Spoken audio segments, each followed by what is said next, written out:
مختصراً بتاتا ہوں.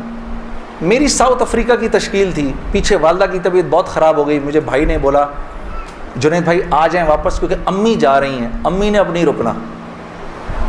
تو میں نے ساتھیوں سے کہا, انہوں نے کہا یار چلے جاؤ کیا فرق پڑتا ہے, یہ پھر یاد کرو گے ساری زندگی. اب میں سوچتا رہا, اب میں نے امی کو فون کیا, میں نے کہا اماں آ جاؤں, کہا نہیں ہرگز نہیں آنا. تو میں نے کہا کیوں؟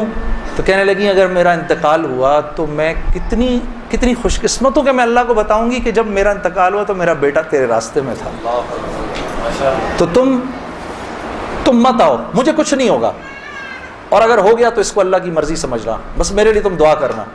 اللہ کی شان, امی کا انتقال نہیں ہوا اس میرے 40 دنوں بعد. میں واپس آیا تو بہت خوش ہوئی, گلے لگایا, کہا دیکھو میں نے کہا تھا اللہ نے مجھے زندہ رکھا جب تک کہ تم نہیں آتے واپس.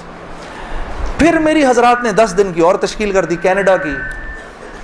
تو میں نے کہا اماں پھر 10 دن کے لیے بھیج رہے ہیں, جاؤں نہیں جاؤں؟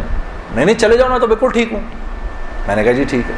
میں جس دن گیا ہوں اس دن ہم ٹورانٹو میں مرکز میں بیٹھے ہوئے تھے, تو وہ پوری ٹورانٹو کی شورا سامنے بیٹھی ہوئی تھی, میرا بیان تھا. بیان کے دوران ایسے موبائل پڑا ہوتا ہے, میں نے رکھا ہوا تھا کہ بہن کو بولا ہوا تھا کہ اگر اماں کو کچھ ہو مجھے فوراً بتا دینا. میرا موبائل بند ہو گیا, میں سمجھا خراب ہو گیا, اب وہ چلے ہی نہ کسی طرح سے. خیر میں نے اس کو چھوڑے رکھا, میں بات کرتا رہا.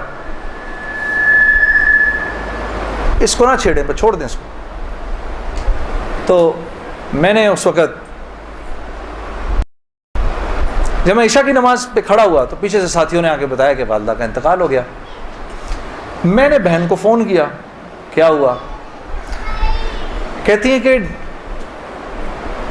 کہ ابھی فجر کی ہم نے نمازیں پڑھی ہیں اور فجر سے تھوڑا سا پہلے انتقال ہوا ہے, اور 2-2:30 بجے اس امی نے بلایا میری بیوی کو, اور میری بیوی کو بلا کے بولا کہ بیٹا دیکھو میں نے تو ساری زندگی تمہیں بیٹی کی طرح رکھا, لیکن میں ساس ہوں, کمی بیشی ہو سکتی ہے, تو اگر کچھ ایسی ہوئی ہو تو مجھے معاف کر دینا.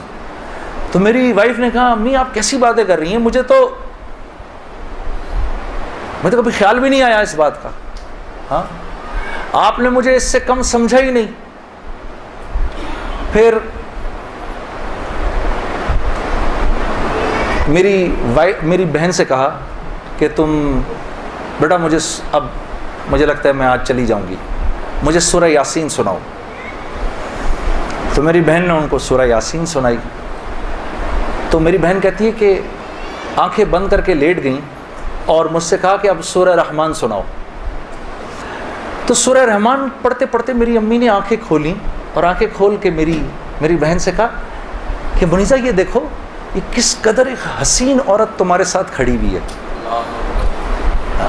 ذرا اپنے اس طرف دیکھو کتنی حسین عورت کھڑی ہے تمہارے ساتھ, بیٹا یہ مجھے لینے آئی ہے. تو میری بہن کہتی ہیں کہ اماں یہاں تو کوئی نہیں کھڑا. نہیں اس کے پیچھے دیکھو, اس کے پیچھے بھی کچھ لوگ کھڑے ہیں.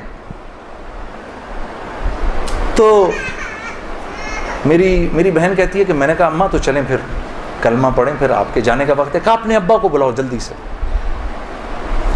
تو میرے ابا آئے اور میرے ابا کو کہا کہ دیکھیں میں نے ساری زندگی آپ کی عزت کا خیال رکھا, میرے لیے بس وہ نمبر 1 چیز تھی, اس میں اگر کوئی کمی بیشی ہوئی ہو تو مجھے معاف کر دیجیے گا.